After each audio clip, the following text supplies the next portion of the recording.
Guyyaa takkaaf. Wallahi nama dhibaa ulfaataadha. Adda bakkana dhufuun kenna safuu hambifachoosanii qaamni bakkana dhuftan bakka kiyya kan dhuftan caan silaa gaafas bakka kiyya kan dhuftan safuu hambifadhaa safuu eeggadhaa. An duraa raawwatuufi uf qulqulleessu uf eenyummaa kiyya beeku.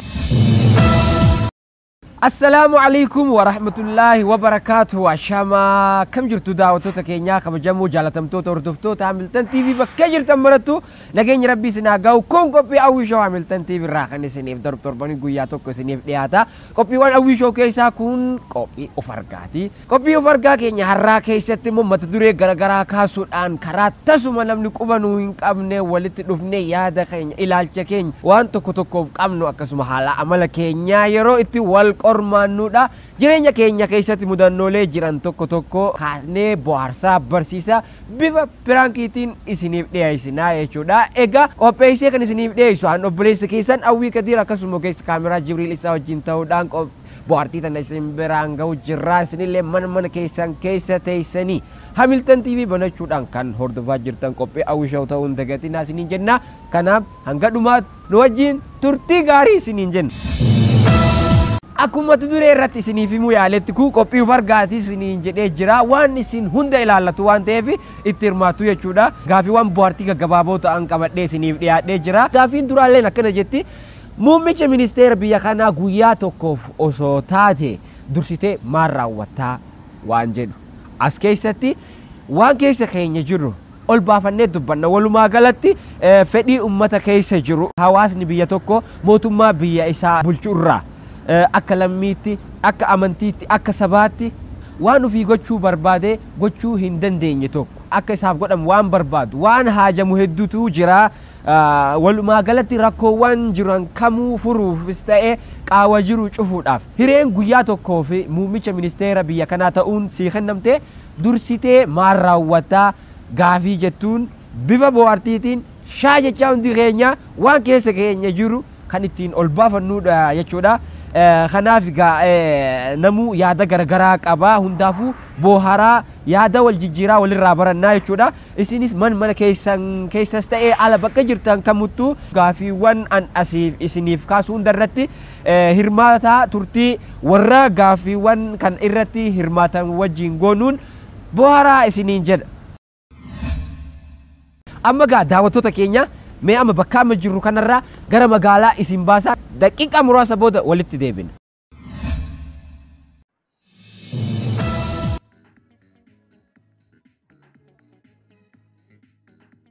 Hordoftoota qophii Awwii Show yeroo ammaa kana istiidiyoo irraa baaneetiin magaalaa Finfinnee walakkaa jirra. Naannoon nuti itti argamnu kun immoo naannoo laga harga dabarreeti. Hora Finfinnee gara jalaatiin yeroo ammaa kana naannoo masqal addabaabayii jedhamee beekamutti argamna. Egaa qophii bohaartii akkuma isiniin jenne gaafiiwwan bohaartii gaggabaaboo ta'an qabannee magaalaa keessa deemna. Namoota asitti argannu gaafiiwwan bohaartii kana ni dhiyeessaa fi isaanii wajjin turtii goonutti isinis ni bohaartanii itti bashannantu nu wajjin turtii gaarii isiniin jenna. Kun qophii Awwii Show Hamilton TV irraa kan isiniif darbu.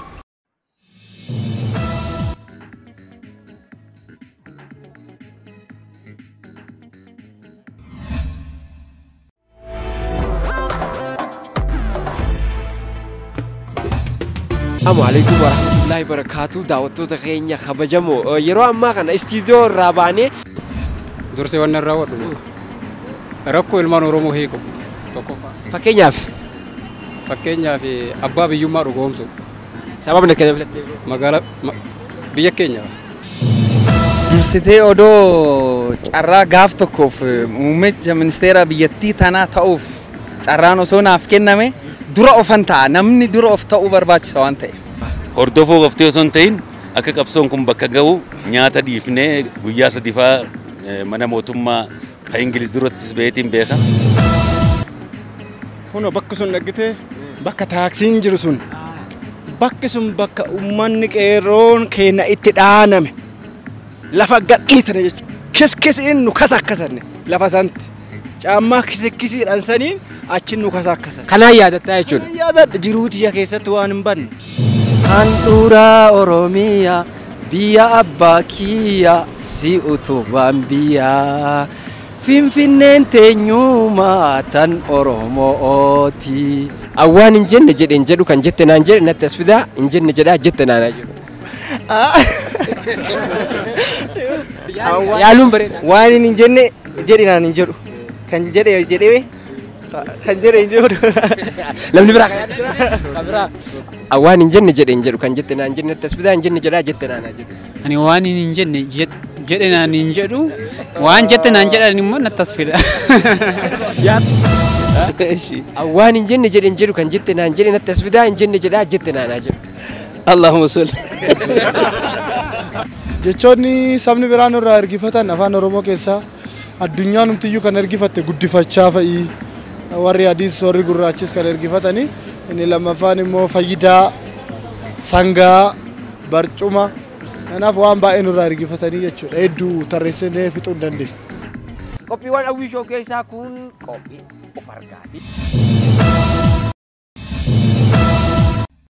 Egaa gaafiin dura akkuma isinii jedhe carraa muummicha ministeera biyya kanaa ta'uun guyyaa tokkoof otoo ishee kenname dursitee maal raawwatte? Ani immoo guyyaa tokkoof achii booda waan guyyaa tokkoof dubbachuu waan guyyaa tokkoof wanni isii godhu yoo danda'eef malamaltummaa balleessa. Sababni ati kana filattee? Sababni ani kana filadheef iddoo hedduutti malamaltuu waan jiruuf godinaa miti aanaa miti yoo ganda keessa bakka hedduu waan jiruuf sababa kanaaf filadhe. Dursee waan raawwadhu rakkoo ilmaan Oromoo hiiku tokkoof. Fakkeenyaaf abbaa biyyummaa dhugoomsu. Sababni ati kana filattee? Magaalaa biyya keenya. Aansee jechuun magaaluma tana teenya godhu maaliif kan irra dhumnes teenya waan taateef adaamaa san hin beeknu taara teenya. Ani jalqaba maqaan koo Abdallaa Subii jedhama. Magaalaa Laga Xaafoo irraayi. Osoo carraan namni muummicha ministeera ta'e calqaba gaafii uummanni Oromoo gaafatu kan jaarraa tokko oliif uummanni Oromoo gaafachaa ture dursee deebisa. Sababni kana jedheef uummanni Oromoo uummata guddaadha. Biyya Itoophiyaa jedhamtana keessa qofaa miti akkuma baha Afrikaatitti uummata bal'aa fi guddaadha. Afaan isaallee afaan sabni bal'aan baha Afrikaa kana keessatti dubbatudha. Uummanni aadaa guddaa fi afaan isaa bal'aan dubbatamu. Toora kana keessatti waggaa 150 facuucamee gadi qabamee akka lammii lammaffaa biyya kanaatti ilaalamaa ture. Kanaaf gaafii uummata kanaa deebisuu caala wanni nama gammachiisu hin jiru waan ta'eef jalqaba gaafii uummata kanaa deebi'ee uummanni kun biyya kana keessatti uummata bal'aa ta'uusaa, uummata kabajamaa ta'uusaa dabalatee ammoo biyyummaan Itoophiyaa jedhamtu tun Oromoo irratti kan hundeeffamte dachee Oromoo irratti. Ulfaadhaa wayyamaa isin jaalannaa nagaan nu oola.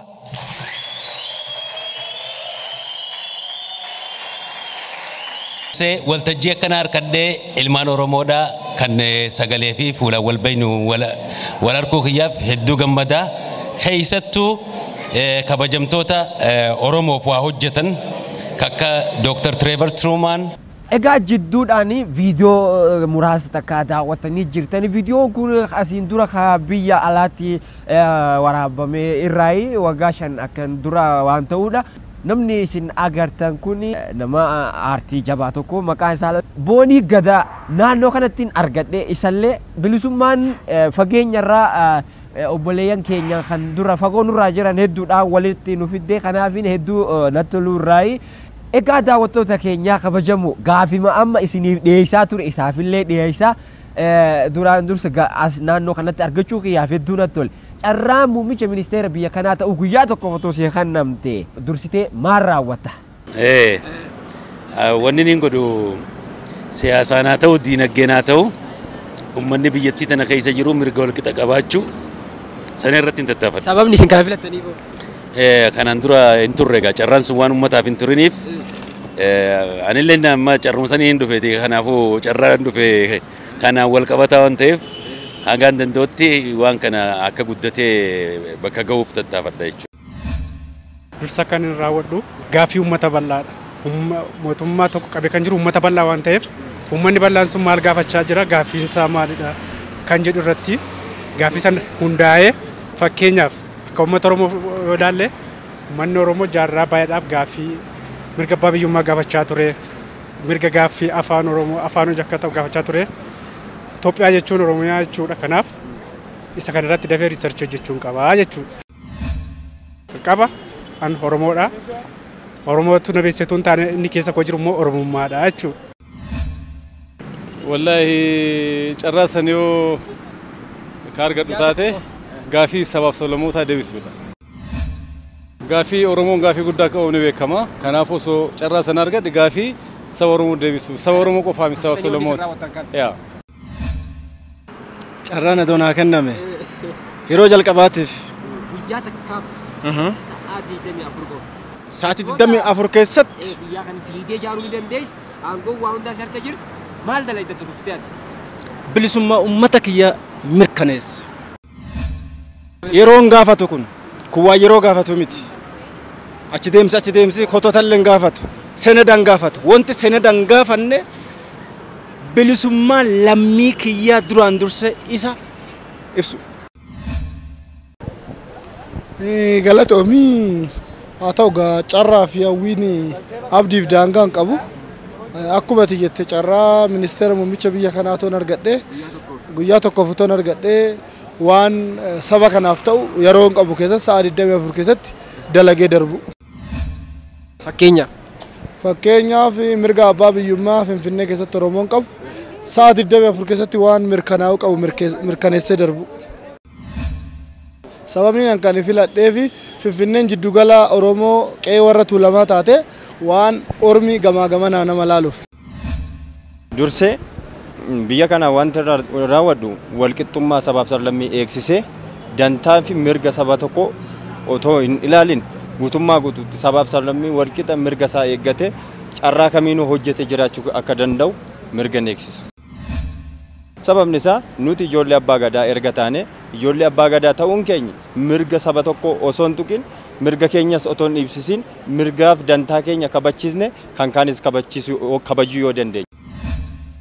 Hayyee wallahi osoon guyyaa takkaaf muummicha ministeera ta'eeti ummata hojii mootiin Haaruun Rashid kan jedhamu tokko raawwatee darbe sana deebisee hojjechuun barbaadan.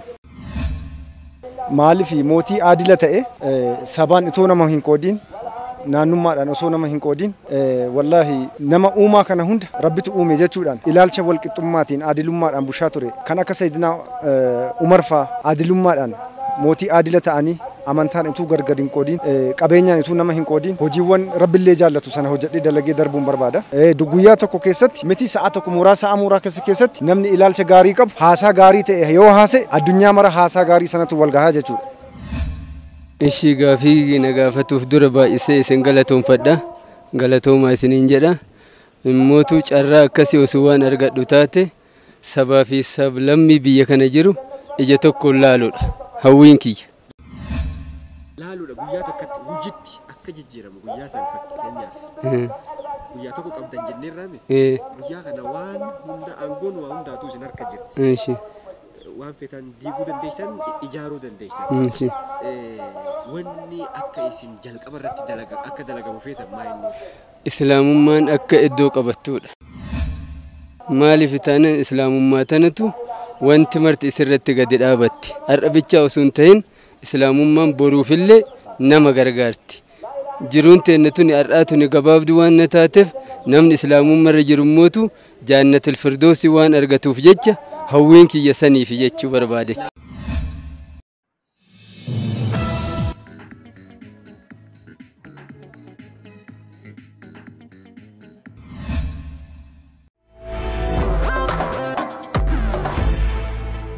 Assalamu alaikum warahmatullahi wabarakatuh. Daawwattoota keenya kabajamoo yeroo ammaa kana istiidiyoo irraa baanee dursee waan raawwadhu rakkoo ilmaan Oromoo hiiku tokkoffaa.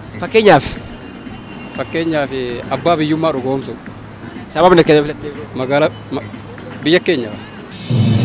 Dursitee odoo carraa gaaf tokkoof muummicha ministeera biyyattii Tanaa ta'uuf carraan osoo naaf kenname dura ofan ta'a namni dura of ta'uu barbaachisa waan ta'eef.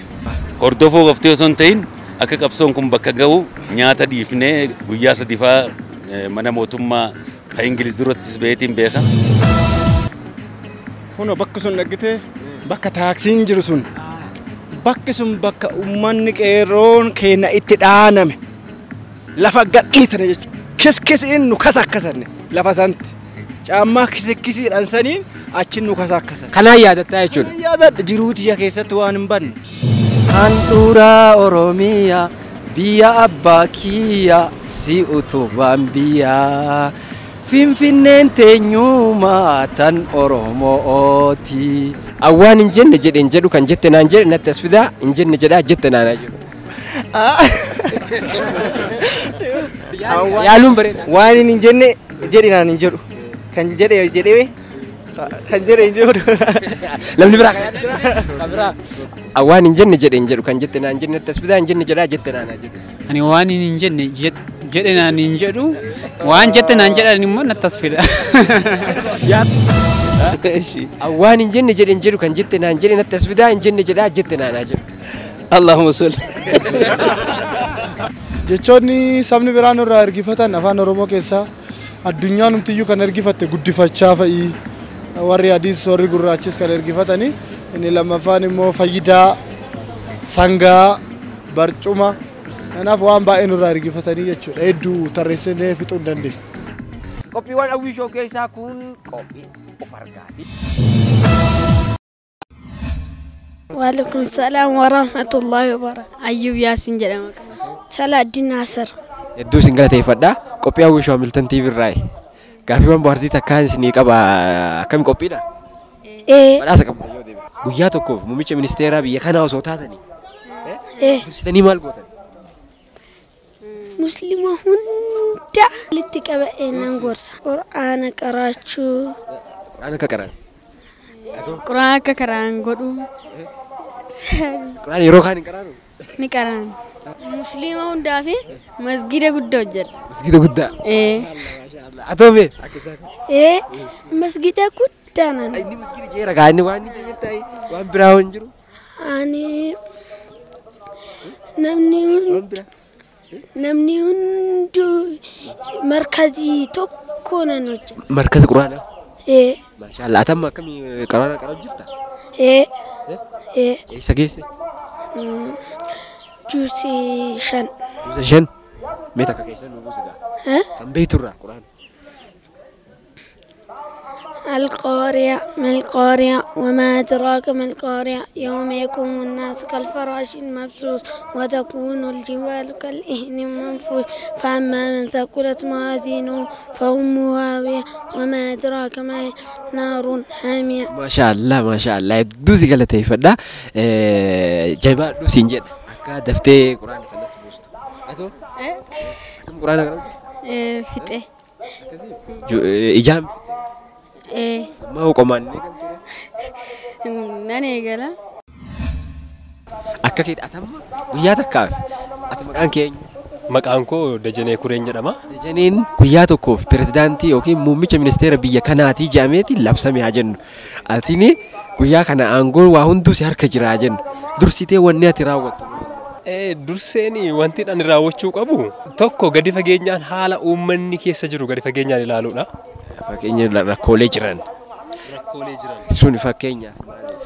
Akka fakkeenyaaf uummanni wanti inni irra jiru nageenyi inni qabu nageenyi uummata gidduu jiru nageenya akkamiiti uummanni nageenya qaba bahee yeroo galu nageenyi isaa akkamii naannoo irrattis magaala keessattis baadiyyaa keessattis uummanni nageenya qabaayi akka kotti kanani filadhu isa kanadha. Maqaan koo Nagaroo Kabbeenya jedhama. Dursee kanani raawwadhu haaluma biyyattiin keessa jirtu wal qabsiise biyya kana keessatti wanti mul'atu hedduu isaati.